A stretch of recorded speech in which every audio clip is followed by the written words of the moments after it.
Please go ahead. Thank you. Thank you so much. It is indeed a pleasure and honor to be here with you all. I appreciate you all joining and chiming in.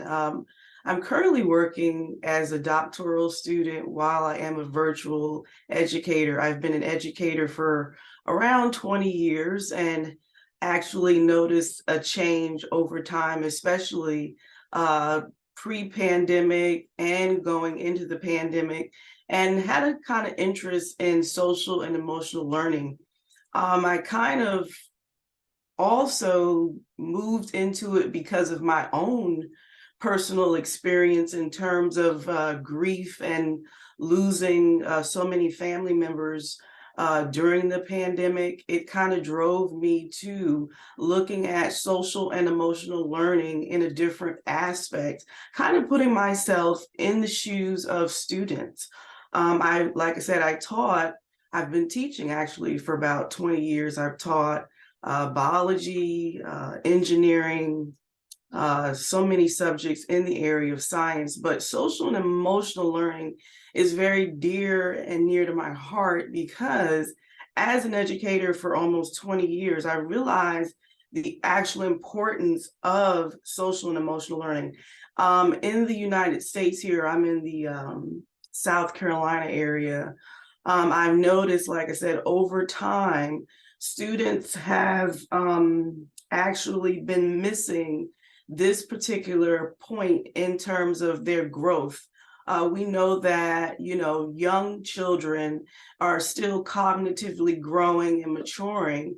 And as you move to that secondary area, because I'm secondary education, I've taught never elementary, but I've taught middle school and high school. I noticed that my middle school students were having a hard time in terms of interacting socially. And so the question here is, what is social and emotional learning? When we look at social and emotional learning, we're looking at self-awareness, self-management, social awareness, and relationship skills. And as time has progressed, I've noticed that our children are lacking in these particular areas. And as a result, when you look at social and emotional learning, if they're lacking in these areas, the question is, what can we do as educators, as community leaders, as even what can we do from a political perspective? What can the church community do to help our young people? Because if we do not help them now, they will not have the skills that they need to become successful adults, in terms of their careers, in terms of making decisions, that sort of thing. So it is a great concern for me as an educator. And I implement it on my virtual platform with my students weekly, because I want them to understand that they need these skills, not just while they're in, the school setting, but even as adults. And kind of looking at social and emotional learning, I realized myself that even growing up, I can honestly say, I didn't have some of these skills and had to realize that I had to work on them in order to be successful in terms of moving forward in my career and relationships with people.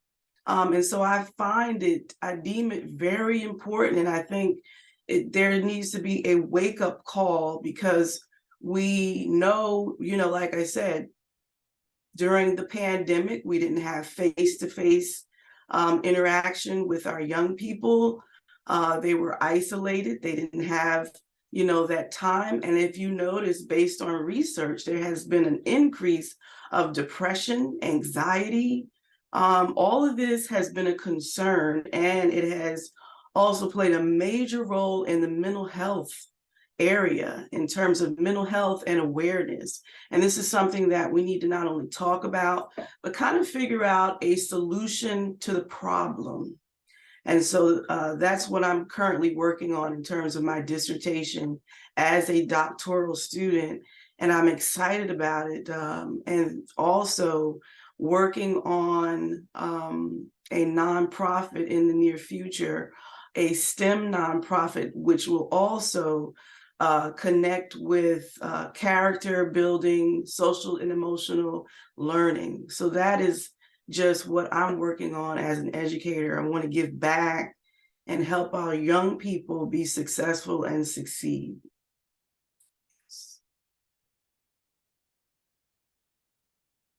Okay.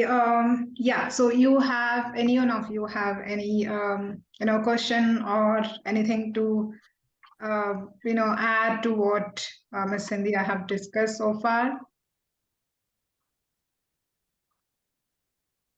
Yeah, not much, but I think it's not only the pandemic which made us feel that social and emotional learning is important, but if you look at our diverse classroom, if you talk about United States, so you are going to get students from different countries.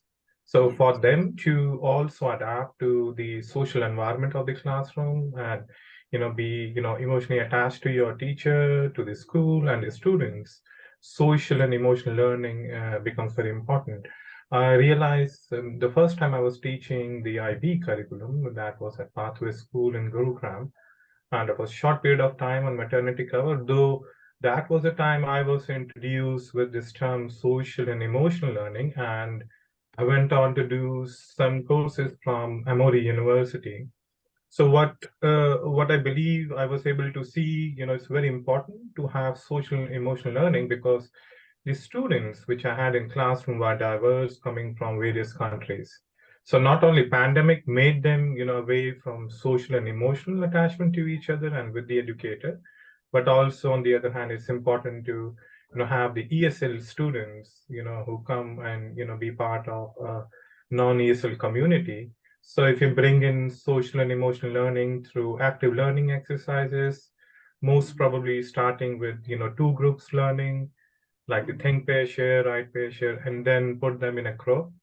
And, that would develop, social and emotional learnings and possibly give them opportunity to do aesthetic presentations, which would, not only help them give a presentation, but also receive questions from diverse learners and, help them communicate better and develop their social and emotional learning skills. Mhm. Yeah, I completely agree. I think it's not only because of post-pandemic effects or the results what we are seeing. I always believed that more organized we have become in education institutions. I think more we are detaching ourselves from socio-emotional learning to purely academic based or completely assessing children on the basis of their scores or their academic performance and making themselves be, they are in most of them are in pressure cooker situations, so they just want to perform better academically, but that is resulting for, I think, with anxiety or depression and other things, even nowadays increased number of suicides. Probably if five elements, core elements, what we talk about in socio emotional learning, which is self-awareness, social awareness, relationship management, all these things, I think, responsible decision making. So I think, lacking in probably responsible decision making or lacking in relationship management or lacking in being aware of oneself or being aware of what's happening around and how to react to it, all these things are leading to I think suicide or probably children getting into depression or anxiety, all that. Probably I'm not saying that or completely organized academic structure is bad. What I'm saying is integrating SEL to it is really really important, because if we are giving 100% importance to academics, and I think we have to add 100% more to SEL or socio-emotional learning. And see, that is what I have realized when I started interacting with the children and also with the parents. And of course, pandemic have added a lot, and I think pandemic made us realize many things. And importance of SEL is one of those, I guess, among with many other things, being probably good with neighbors or having interaction with people around you, not getting or being only into your electronic gadgets and going around talking to people. Because when you were closed under four walls, you realize that it is how it is important to have social conversation or having live conversation with other people, offline conversation. So all that, I think pandemic have made us realize all this stuff. And Cynthia, you have anything further to add on these points? I think you and the doctor made a valid point about those students needing to feel accepted and that are coming from different backgrounds. The diversity piece is so important as well. And what you hit on in terms of academics, you're right on point as well, because if we don't address the social and emotional aspect, how do we expect our students to achieve academically at their highest or ultimate success? How do we expect them to be successful and do their best? We have some students who actually they can do well no matter what is going on, but then you have those students who actually they need that a social and emotional component to help them achieve. They need to know their purpose, who they are, and that they have greatness on the inside, which I always talk to my students. I tell them, you're here on purpose. You have greatness on the inside. Sometimes the background in which they come from, they don't hear these things. And so how could they move to a level of social and emotional learning if they don't know this? We have a software where we use called the 7 mindsets. And when the doctor was talking about just the diversity piece and acceptance, and how you were talking about the academic piece and relationships, this particular model kind of covers that, where students are able to discuss and get in groups and talk about how they feel and the best way to deal with certain situations, and respect each other and do presentations as well. Present the information and say, this is the scenario. How would you handle it? What's the best way to handle this situation in terms of utilizing social and emotional learning tools? And so that is very, very important. You look at it, it's like a broad view, and it plays a major role. And I think if, like you said, both said, we utilize the social and emotional learning piece to assist our students, I think they would be just awesome. They would feel the support, they would feel the sincerity and the care from just the people that are working with them, to help them realize that they are important, they do have greatness, and they have so much ahead of them. So that does make, I love that. Love. So Yeah, thank you, Cynthia. So it's not only social and emotional learning is important for children in school. So to talk about one example, I worked as a college professor for the Bard College, which is in Washington, D.C., and they opened a new campus in Shenzhen, China. So what I observed when I was teaching there the undergraduate courses, the students who are coming from national curriculum to the American curriculum. So I had to, observe, what kind of skills they're coming from and develop their skills apart from knowledge. So social and emotional learning was something, I had to also integrate in the classroom activities.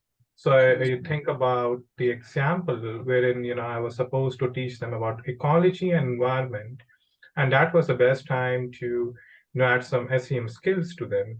So what I did, I organized a citizen science activity, and I, made them work in groups and independently. So I was able to see that they will, not only academic point of view, but also on the non-academic point of view, they were able to have more interaction with each other. So those students were all Chinese nationals, but they're coming from different parts of China and being exposed to different curriculums. So I could see, the level of changes, but so SEM skills are important not only to, improve their own social aspects, but also to make them, more attractive with the other peers in the classroom. So that social part would help them to get skills to work together, not only in the classroom, but maybe outside as well. And they become peer-to-peer, learners as well in future. And I was able to see that, like, even during the off-college hours, when they had their study hours, they were able to work together, talk to each other, maybe do a collaborative presentations. So that impact was there. So I think it's not on pandemic, created a time when they were distant, but I think every educator tried their level best to, do something they can do even online, for example, doing asynchronous ways of collaborations, and that would still keep them together. So I believe, what you said, SEM is going to be more important both from academic and non-academic point of view. Yes, I think now what happens, real problem is most of the teachers are overburdened, and as you are one of the passionate teachers who could feel the need of integrating it, and you have done it on your own. But unfortunately, seven, I think in according to me, what I have experienced around me, it is like more than 70 or 80% of the teachers, whatever they do, obviously they do passionately, but unfortunately they don't get enough time to do everything. And I believe they already have a lot of pressure, academic pressures and operational pressures, and obviously as an individual, they have to work life balance issues. So there are many things. I think Cynthia or Dr. Pankaj, how do you think, how teachers can accommodate themselves inside the classroom, and to think and integrate the SEL aspects, or there should be completely academic setup which includes SEL as a part of it, and probably schedule one particular hour for it, or probably plan entire syllabus or curriculum accordingly. So how do you think that works? So I think that would be dependent upon not only the teachers. Let student think of something they would like to do on their own. Maybe organize a conference, maybe a mini conference within the school, or if they are college students, they can do that as well. And that would make them come together and work together and develop those social skills, and then work together in in developing maybe an emotional learning project as well, wherein they involve not only the students but the educators as well. But yeah, the time is a constraint, so you can divide your activities. You cannot do a social and emotional learning activity or a project all the time every day, but you could do bi-weekly, collaborating with other teachers, with a set of students who are taking the same classes, or maybe give them some projects to do. And the projects, maybe doing some more research on that together, maybe doing a science project involving some STEM activities, maybe creating a model of a biological phenomena. Then you can also give them as a homework. In a homework, they could also, maybe work asynchronously or synchronously, and build up that learning community where they, instead of doing like a learning journal assignment as a homework individually, all the students can work together synchronously and asynchronously and work towards a learning journey. Yeah, thank you. Cynthia, what is your take on that? I totally agree with the doctor. He makes a valid point. I love the way he talked about the fact that when he worked with some of his students, he actually integrated an assignment that actually involved SEL. And sometimes you can do that. I know for myself, as an educator that worked at a magnet STEAM school, we utilize the AVID strategy. So I would often utilize in AVID, you have your WICR, which is writing, inquiry, collaborating, organizing, reading. So I would always utilize that collaboration piece and kind of marry it into my lesson. Because I taught science, biology, or a science that required testing, like you said, it was challenging. But I think if we take time to plan and like the doctor said, integrate maybe some projects, maybe like once a month, or depending on how your semester goes, like if you're quarterly, if you go by semester, at least 1 or 2 projects to allow them to be able to connect, to build relationships, I think is very important. That makes a complete sense. And to the school that I used to work in, we also had our guidance counselors who actually came in and worked with our students and helped us as teachers, and some of those leaders in admin who came in to talk to the students about SEL. So like the doctor said, everyone can become actively involved. It's like a community effort, but I think we have to start somewhere, and those are very good points and ways to start and help them. Absolutely. Yes, I think, one more, there are, I think 3 different communities are involved, I believe, or probably 4. One is obviously children, and second, teachers or educators, and third, parents. And one more very important set of community is school managements or institution managements. Probably, if along with the children or along with the teachers and educators, if teachers and management also realize the importance of integration of SEL within the education institutions, or probably at home, or in the society, I think that creates a lot of impact or changes, I believe. Yes, Francos, you had something to say. Yeah, you can unmute yourself. Thank you. Yes, good morning, good evening, good afternoon. Thank you for having this. I wanted to say that, so as a Montessori teacher and also a yoga teacher and mindfulness coach, I do also practice and implement SEL in my classroom. Um, what I've noticed is over the pandemic, as a result of the pandemic, everyone has been experiencing some form of trauma. And trauma is kind of at the root of this. And let me see, Cynthia, when you talk about, you know, students being able to learn no matter what conditions that they're in, it's actually a form of coping. Um, to that, with that trauma. They may appear as though they can, they can learn, they can function, they're not affected, but eventually it will catch up to them. Whether they, when they become adults, when they become adolescents, at some point it's going to catch up. And I in trauma informed yoga is, which is something that I'm also into, learning that students are not able to really learn or take in information if there's something that's missing, if there's a basic need, if you will, that hasn't been met. So the need of, if there's, it's besides hunger, besides, clothing, besides, shelter, things like that, there's that emotional piece that is really necessary, that they're really yearning for. And so, like you were saying, we're going to be seeing a lot more of this. And it's good that, our attention is being, brought to this, and that people are focusing now on the wellness, the emotional wellness of the young people.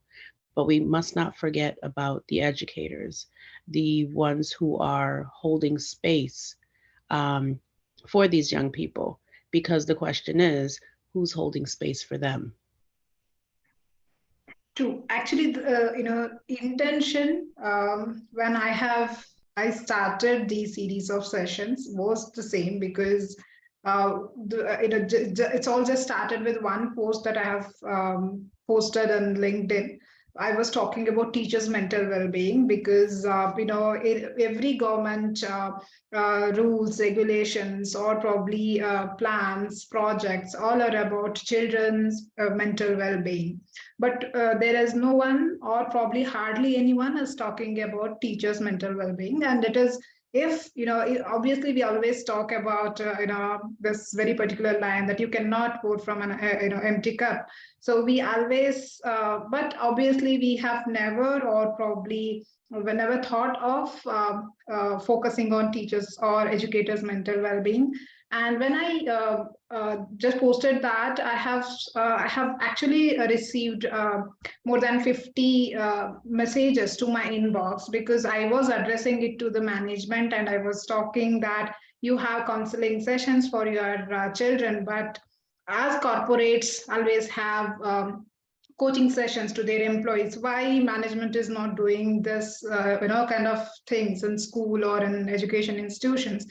So I have received many personal messages where they were all thanking me for raising that particular topic, but no one was ready to talk or respond to the post directly, because they are aware that they have their connections are their management and all in LinkedIn.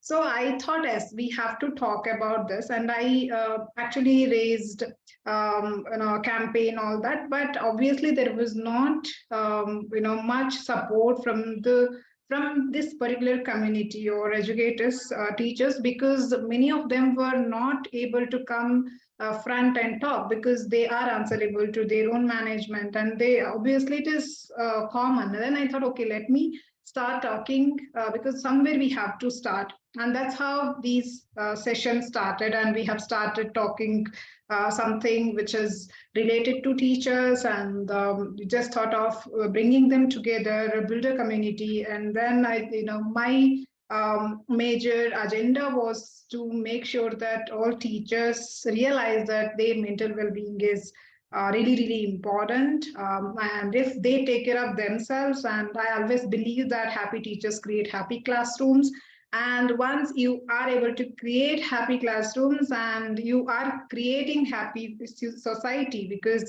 they are the future of our country or our world. And so this is a very long-term project, I would say, but definitely we have to make sure that, that is really a great point that you have raised, that we have to make sure that teachers are taken care. Then I think everything else will be taken care, if that happens.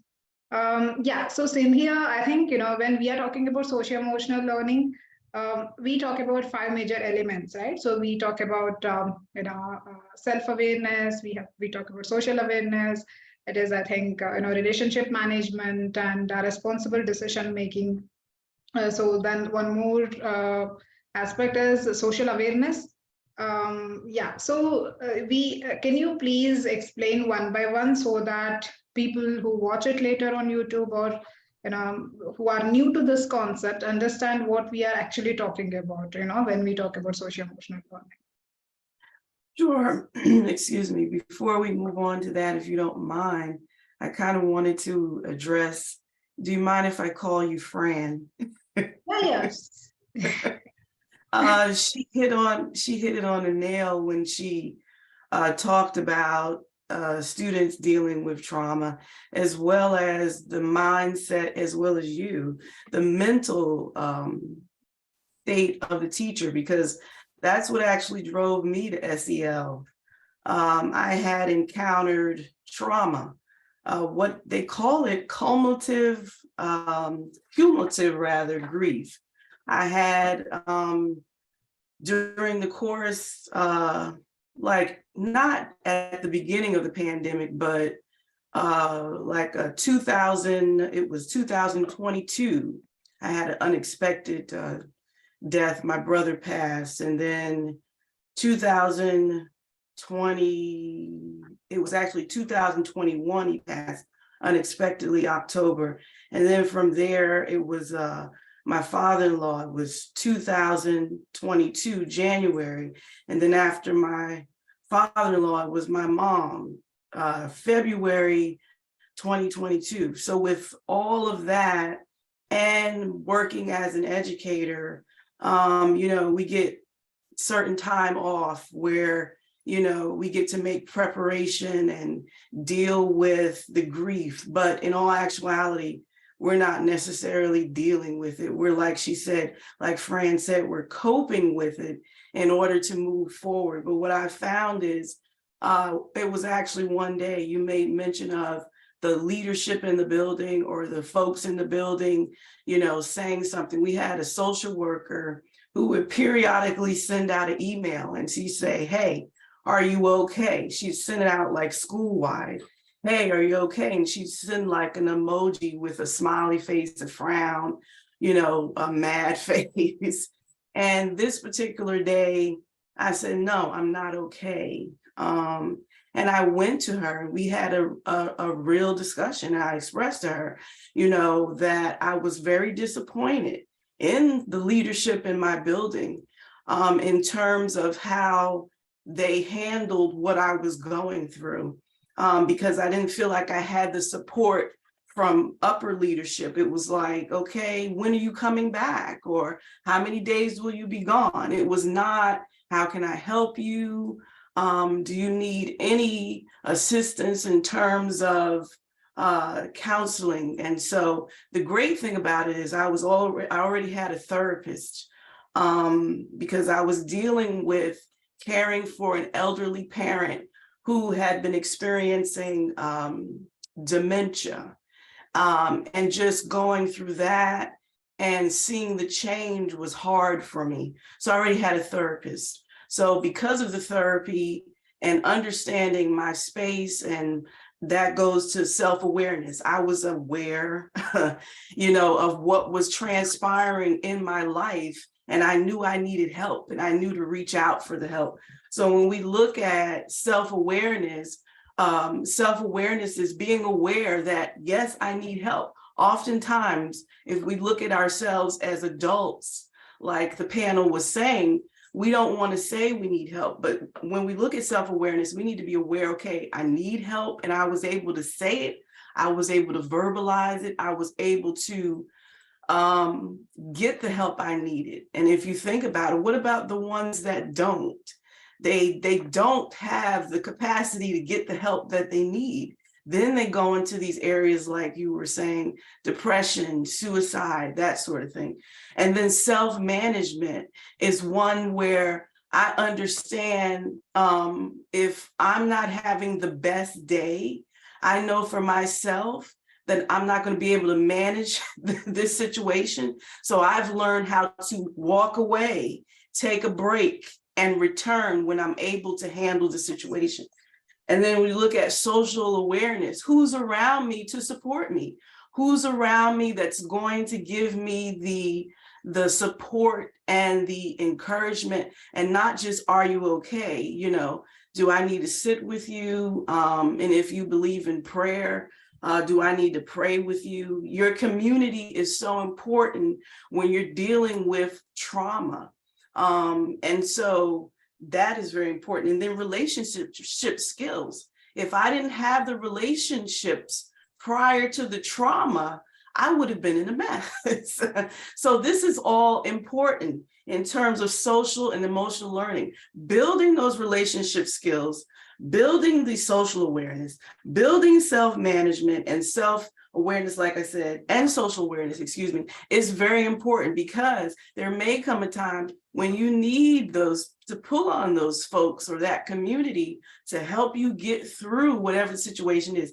And I believe for our children, sometimes they don't know how to get this. And so the question is, how do we help them?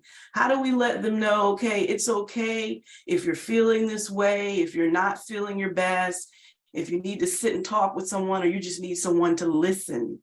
These are all very important. And so, like I said, the SEL, I was driven to it because of my own trauma. And there was a time I really wouldn't say that I was dealing with trauma. I would just, like Fran said, I was just coping. And like you said, I was just coping with the fact that I had so much loss, but I realized that it would be considered as trauma. And folks ask me, how did you make it? And I would definitely have to say, it was SEL. It was the relationship skills. It was the community support. I was aware that I needed the help, and I got the help, and I'm still getting help. I still have a therapist, and I'm doing well mentally because of all of the components of SEL. I think, along with this responsible decision making, I think if we always think that, our children at the age of 3 year or 10 year, or probably when they are in teenage. So we think that they are not in the position to make proper decisions. So we always try to guide them or correct them. I think for the child, responsible decision making comes from probably very important. I think at the age of 3, 4 itself, because when we tell our child that if somebody comes near your school and just calls you that, your papa is calling you or your mom is calling, I'm your aunt, or I'm your parents' friend, or probably let us go on a drive in the car. But you have to, you should not listen to them, and you have to make sure that you are waiting for your teachers or parents. We tell all this, but end of the day, at that moment, taking a decision whether to go with that person or to stay back with a teacher is one, that is a responsible decision making for that age. I think from that age itself, children definitely will go through decision making every day in small or bigger things. So we have to make sure that from school or probably primary school level itself, we teach them what is responsible decision making. And when it comes to the stage like committing suicide, it is a big decision making. And at that point in time, if child or if that person makes one responsible decision, it can save a life, and it can probably save entire family or community from going through a lot of things. Yeah, I think that also one of the very important aspect. And I think Dr. Pankaj wants to add something. Please go ahead. So not in that aspect, but something more pertaining to what came to my mind was the integration of social and emotional learning.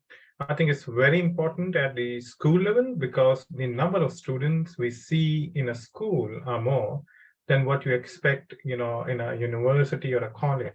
So if we do not work on building those social and emotional skills with the school students, and they're going to transform and move to higher education. And in higher education, we have two aspects of learning. One is classroom based, which is you're going to see lesser number of students, will be having more content delivered, like what information from lecturers or instructors or professors. And when they move to research based learning, which is acquiring a master's by research or a PhD by research, they're alone. So they are only with their supervisor or few of the co-supervisors. So having that social and emotional learning build up at secondary level would be utmost important, and because they're going to be more independent and become leaders, and they will be lacking that support of community because they have to become individual learners.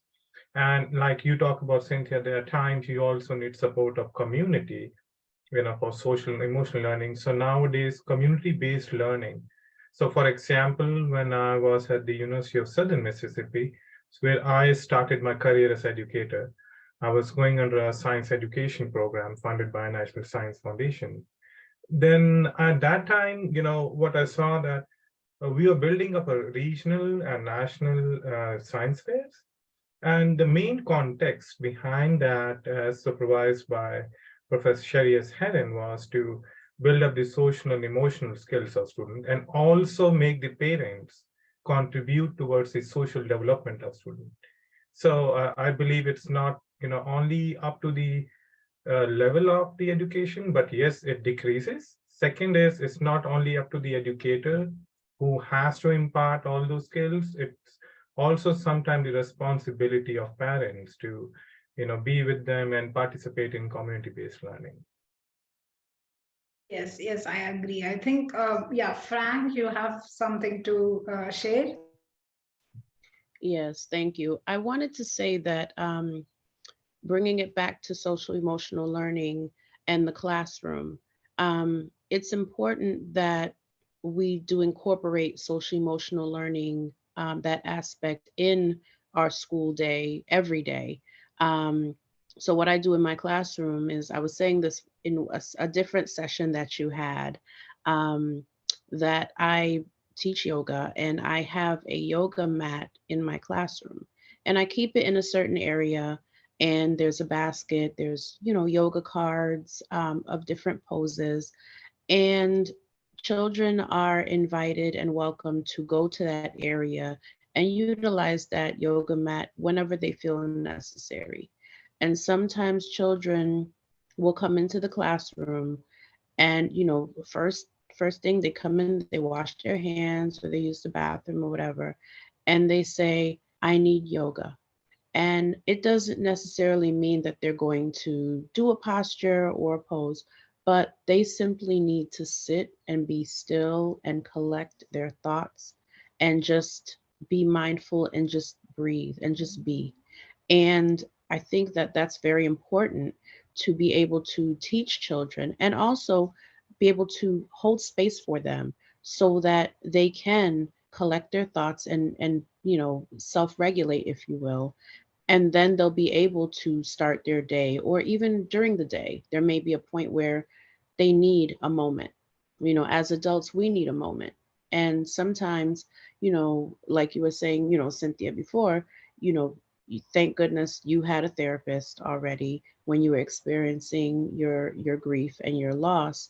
um, but think about young people who don't have the words, who don't have the language, who don't have the knowledge of, what does this feel like? What am I feeling? And oftentimes that's translated into um, anger, and they become violent, they become physical, they sometimes will just kind of like regress. And what ends up happening is, oftentimes, their behavior, their reaction to trauma is misinterpreted or misunderstood for behavior issues, or they're defiant when they're really crying out for help. And one more thing I wanted to add was, with regards to being educators and holding space, for the students and for others. The question is, and once again, I bring it back to who's holding space for the space holders. Yes. Okay, Cynthia, you have anything to add? Just as I was listening to everyone, I thought about what Fran and the doctor was actually saying, and it makes so much sense, because I thought about a student that I had. He actually lost his mom and showed up for school like the next day, and no one actually knew about it. And I don't know how the conversation came up, but I was talking to him and he said, my mom died yesterday. And I said to him, do you need to talk to someone? Do you need to? And so I immediately directed him to the guidance counselor. But like Fran was saying, where do we send them? Who's going to support them? Because I noticed that over the course of the quarter, he didn't do anything. He did no work because he was grieving.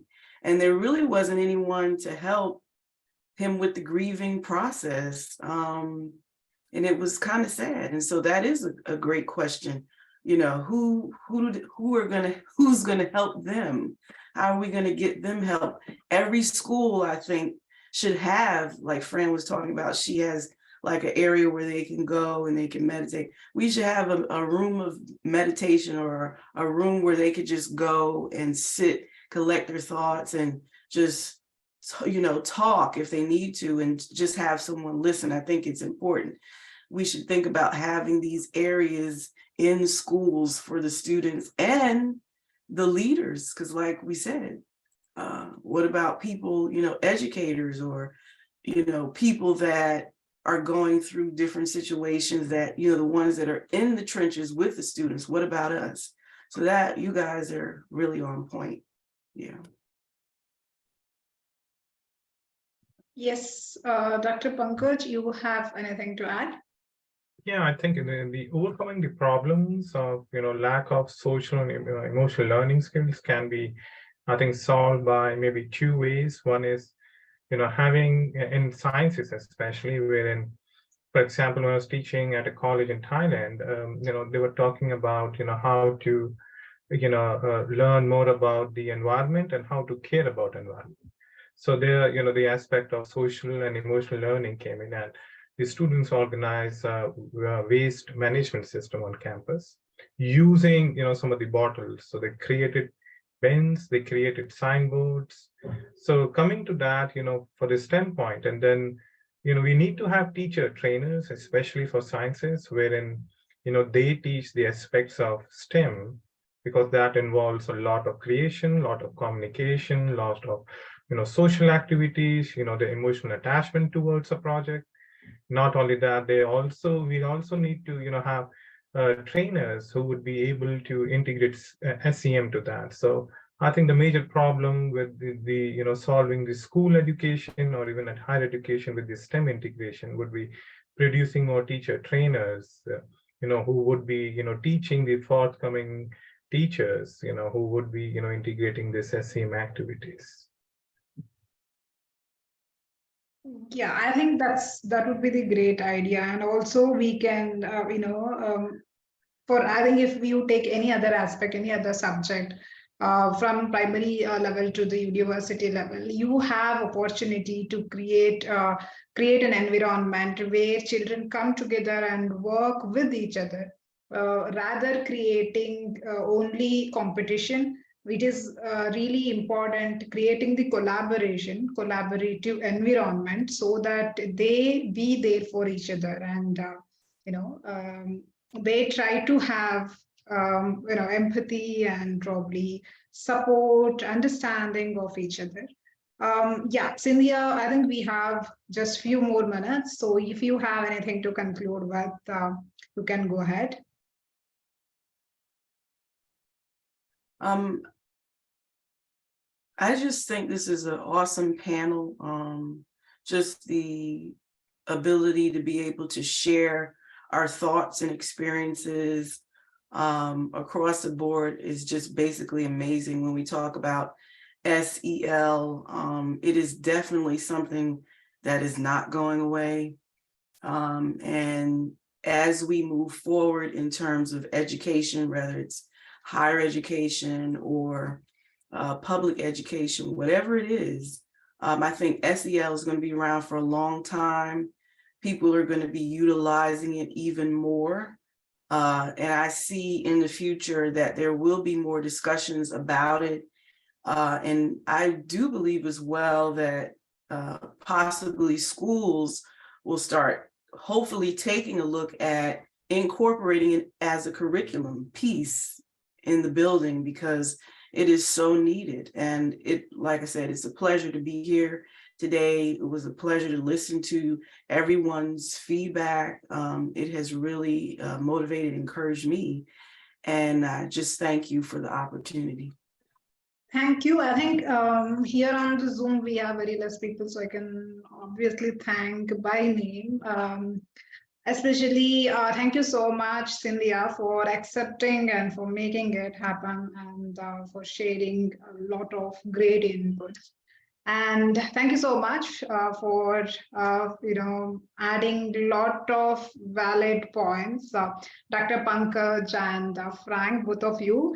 And I think I have Ms.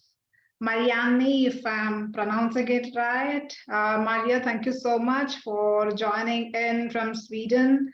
And yes, this is really important topic worldwide, and yeah, I know. Unfortunately, we have very less people here. I think that's because today is Sunday. This is the case every Sunday, but I make sure that I'm uploading this on YouTube. We have few people already joined there.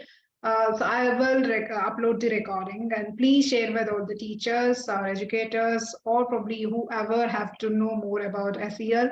Share with everyone. And well, again, I think next weekend again we are discussing on one more very important topic about positive mindset. Thank you so much. Have a great weekend. I will see you again on next Sunday.